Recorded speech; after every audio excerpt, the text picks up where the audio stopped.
ஒன்றும் இல்லைங்க. இன்னைக்கு நான் வந்து பெரியாரை கை வைக்கிறது ஒரு விஷயம் பார்த்தேங்க. யதார்த்தமா ஒரு கடையில, ஒரு ரோட்டு கடையில தோசை போடுறவர். பேசிக்கிட்டு இருக்கையில நானும் நண்பர் பேசிக்கிட்டு, நானும் ராஜகம்பீரனும் பேசிக்கிட்டு இருக்கான். வந்தவர் அவருக்கு கை கொடுத்துட்டு சொல்றாரு ஒரு வார்த்தை, "சார் நல்லா பேசுங்க சார். பெரியாரை எவன் பேசினாலும் பேசுங்க சார்" அப்படின்ட்டு போறாரு. அவர் ஒன்றும் படிக்கல. அவர் ஒன்றும் பெரியாரை படிக்கல. சந்தனம் வச்சிருக்காரு, குங்குமம் வச்சிருக்காரு, விபூதி வச்சிருக்காரு காலையில. இதெல்லாம் வச்சுக்கிட்டு ஒரு மனுஷன், பெரியார் இல்லைன்னா என் புள்ள எப்படி சார் படிச்சிருக்கோம்? என் மகளுக்கு எப்படி சார் வந்து சொத்துரிமை கிடைச்சிருக்கோம்? அப்படின்ட்டு போறாரு.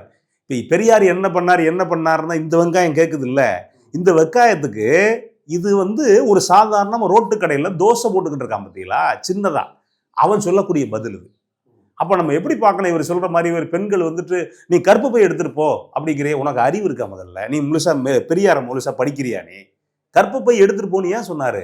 பெண்களுக்கு பிறப்புல பிரச்சனை வருது, குழந்தை பிறக்கிறதால உன்னுடைய அடிமைப்படுத்தப்படுற அப்படின்னா நீ வந்துட்டு கற்பு பை எடுத்துட்டு போ அப்படின்னாரு பெரியாரு. இப்ப பெக்கிற மாதிரி 1-2 பெக்கிறது இல்ல, அப்பெல்லாம் 7-8ன்னு பெத்து. 7-8 இல்ல, வேலையே தான். நீங்க 16, 17 டஜன்லாம் சொல்லுவாங்க. 1.5 டஜன்லாம், 1 டஜன்னா 12, 1.5 டஜன்லாம் சொல்லுவாங்க. ஆம்பளை ஒரு ஆம்பளைக்கு 4, எங்க தாத்தாவுக்கெல்லாம் 4 கல்யாணம்.